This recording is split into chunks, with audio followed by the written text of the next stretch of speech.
बोलो जयकारा बोल मेरे श्री गुरु महाराज जी की जय। The 25th of June 2026। Paramhans अद्वैत मत, अमर ज्योति दर्शन। प्रकाशक श्री परमहंस अद्वैत मत पब्लिकेशन सोसाइटी श्री आनंदपुर धाम। Compiled bye S.K. ड्यून। आज का पाठ पेज 36 से 38 तक। श्री दर्शन पूर्ण आनंद जी, श्री पंचम पातशाही जी महाराज। शुभ अवतरण। आप बचपन से ही सौम्य प्रवृत्ति एवं असाधारण प्रकृति की आभा लिए हुए थे। उस समय कौन जानता था कि आप अमर सत्यता की ज्योति का विराट स्वरूप बनेंगे। अवतार स्वयं चमत्कार दिखाते नहीं अपितु स्वयं को छिपाते हैं। जैसा कि कृष्ण रूप भगवान हर खेल के चमत्कार पर माया का पर्दा डाल सबको भ्रमित कर देते थे। आपने लौकिक मर्यादाओं का पालन करने के लिए पाठशाला में शिक्षा प्राप्त की। ज्ञान के सागर होते हुए भी संसार के नियम धर्मों को मुख्यता प्रदान की। गांव बलड़वाल में माध्यमिक पाठशाला में पढ़ना आरंभ किया। केवल दिखावा मात्र बच्चों के साथ खेलना आरंभ करते और बीच में से निकलकर रावी नदी के बांध पर मिट्टी पर आंखें मूंद कर बैठ जाते। कभी कभी बच्चे आपको वहां से आकर उठाते और ठिठोली करते हुए कहते कि हमारे साथ क्यों नहीं खेलते, यहाँ क्या मिलता है। आप कहते कि हम भगवान के साथ खेलते हैं, उसका खेल देखते हैं, चाहो तो तुम भी यहाँ बैठकर देखो। कलकल करती नदी के पानी की धुन मानो दैवी संगीत सुना रही है। ऐसा सुनकर वे बच्चे कभी कभी एस्टरिस्क वहां बैठ जाते और सचमुच ही प्यारी धुन है कहते हुए उठ जाते। मायावश पुनः एस्टरिस्क अपने खेल खेलने लगते। आपकी आयु 10 वर्ष की हुई। आपके शिक्षक का नाम राम प्रकाश था।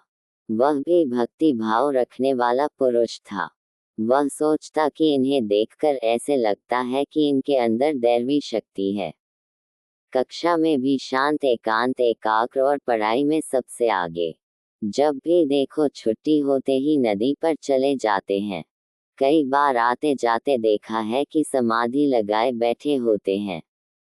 एक बार मास्टर जी भी आपके पीछे पीछे आए और पूछने लगे, राम प्रकाश, क्या अभी से तुम्हें राम भगवान ने प्रकाशित कर दिया है?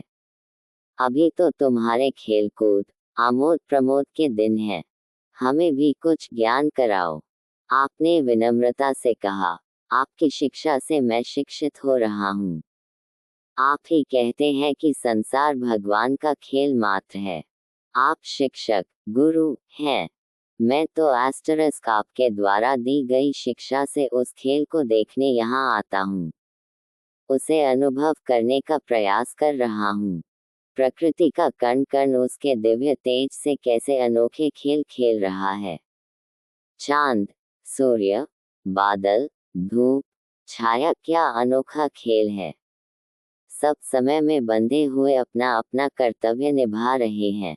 हमें भी कर्तव्य पथ पर चलते रहना चाहिए। शिक्षक देखता ही रह गया कि महापुरुषों की वाणियों को, रामायण अथवा गीता को हमने पढ़ा अवश्य, परंतु मनन न किया। ये बालक अभी से अनुभव कर रहा है। वह क्या जाने कि ये साक्षात पारब्रह्म स्वरूप हैं। प्राइमरी तक यहाँ शिक्षा ग्रहण कर आप अमृतसर जाने लगे। आपने लौकिक शिक्षा हिंदी, उर्दू, फारसी और अंग्रेजी में प्राप्त की।